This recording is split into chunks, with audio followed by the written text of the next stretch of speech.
Hello,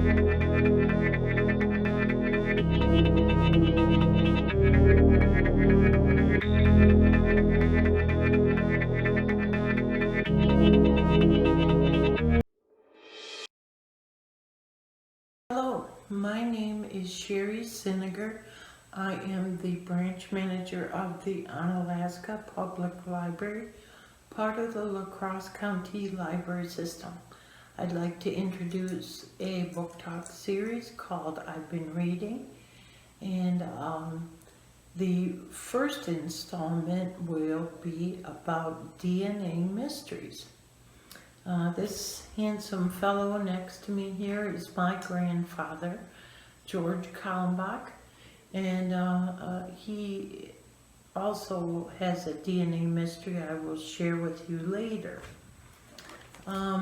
The first book I'd like to talk about is called The Foundling by Paul Joseph Franzak, the true story of a kidnapping, family secret, and my search for the real me.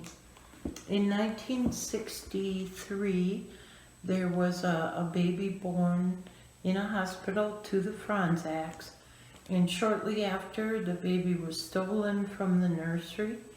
Of course, the Franzaks were despondent in searching for their child. A year later, a child was found abandoned, and it was determined that this child was the Franzak's missing child, and he was returned to the family. He grew up, he had a brother, never quite felt right in his own skin. He went on to the army, did some acting. He had a child of his own and felt he needed to find out about his own ethnicity and DNA history. It was discovered that he was not the biological child of the Franzaks. It essentially reopened the kidnapping case, and he goes on a long, winding track to find his biological family. He actually had a twin sister, and the twin sister is deceased, and he goes as far as to excavate the ground where his biological parents lived to find any material about his twin sister. The exciting thing about this book is there have been some developments since the publication of the book of who the real Paul Joseph Franzak is. So I'll leave you with that little teaser. Paul Joseph Franzak, The Foundling. The next book, it's a new title. It's called Hidden Valley Road, and it's written by Robert Kolker. It is about the Galvin family, a family in Colorado who had 12 children over the course of 20 years, and 6 of those 12 were diagnosed with schizophrenia. It's important to note that scientists, psychiatrists, psychologists, and geneticists were very interested in this family because they could trace the schizophrenia over several years. It also involves the causes of schizophrenia over the years. In the early years, it was thought that an overbearing mother was the cause of schizophrenia, and as the years go on and more children are diagnosed, it's interesting to see how the belief changes. This book is arranged in chapters, with each chapter highlighting different members of the family and how either schizophrenia affected them or how it affected the siblings, and how they grew as young children, young adults, and then adults who were eager to help the family members with schizophrenia. A very interesting read is called Hidden Valley Road: Inside the Mind of an American Family by Robert Kolker. On a little lighter note, this book is called It's All Relative: Adventures Up and Down the World's Family Tree by A.J. Jacobs. A.J. starts his own DNA quest, and he determines that we're all cousins somehow. Everybody across the world is related in some way, so he sets out to have a cousins reunion, uniting families across the globe. He is successful in part. There were reunions held in different countries, uniting families and sharing stories and sharing their ancestry. So this is an enjoyable, lighter read. It's called It's All Relative: Adventures Up and Down the World's Family Tree by A.J. Jacobs. Another interesting title that I read is called The Lost Family, and how DNA testing is upending who we are. And it is by Libby Copeland. And it delves deeper into why people are having their DNA tested. What are some of the reasons, and what kind of things can they discover? Alice takes a DNA test and finds out her very Irish father, who was an orphan, was not Irish at all, but rather a European, of European Jewish descent. So it launched a treasure hunt to find out how that could have happened. There are several companies where you can research your DNA: Ancestry, 23andMe, MyHeritage DNA, or Family Tree DNA. You can have your medical history examined as well by some of these companies. Now, when people have their DNA done, often they have surprising results. One of them might be a non-paternity event, or NPE, where you find out that your father isn't really your father. It puts into question your relationships with your mother, her stories. It can, if you confront your mother about perhaps what could happen, it could be well received or not well received.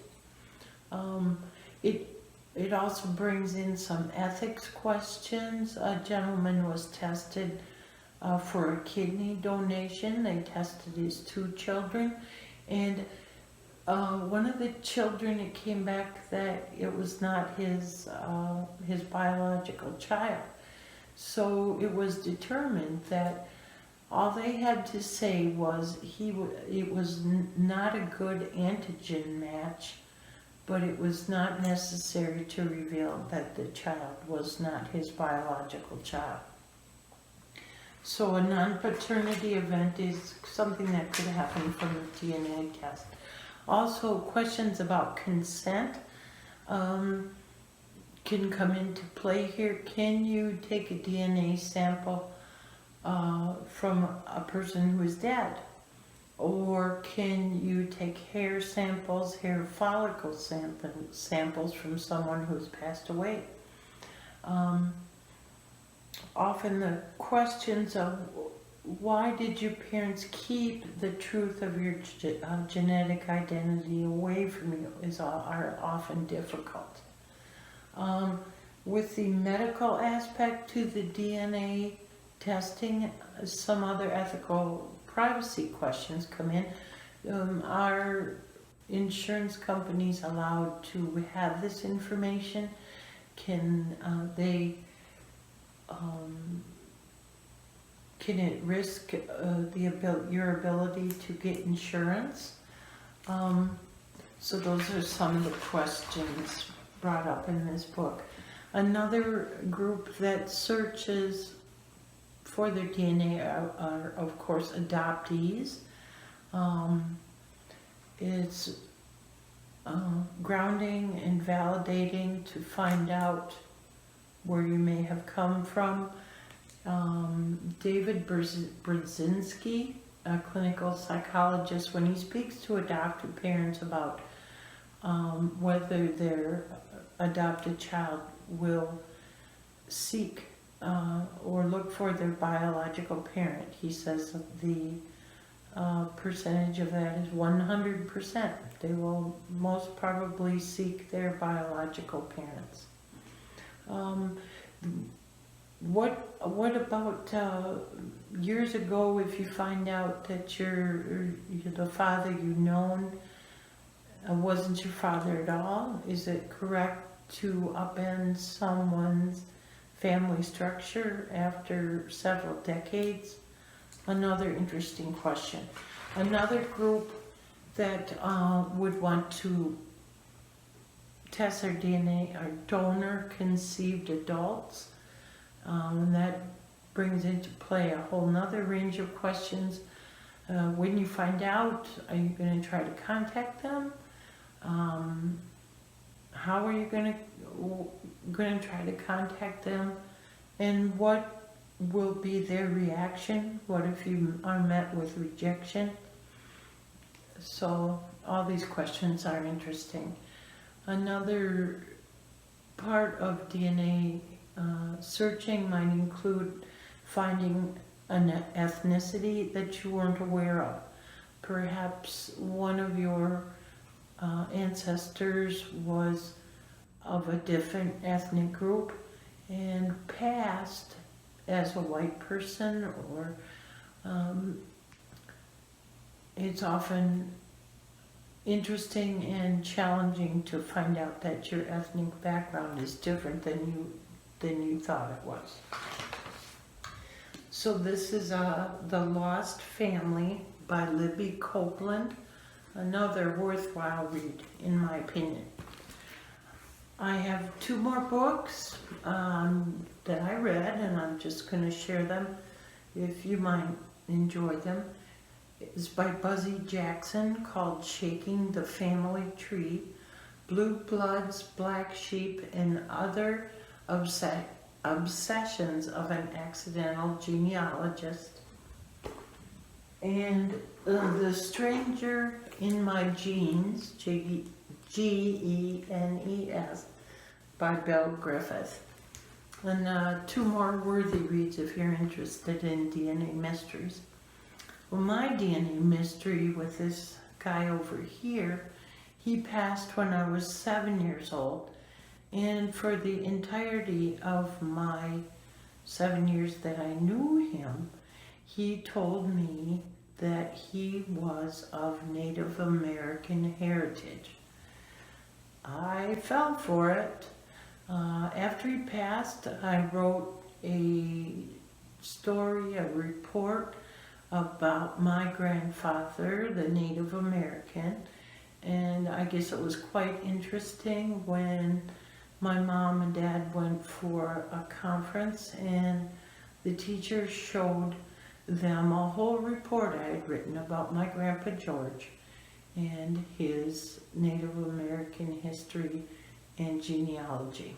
Turns out he was really German. I will include a short bibliography of the books I've shared today, and I'd like to thank Janie for designing my little logo. I look forward to sharing more book talks with you in the future, and I'm just going to keep on reading. Thank you.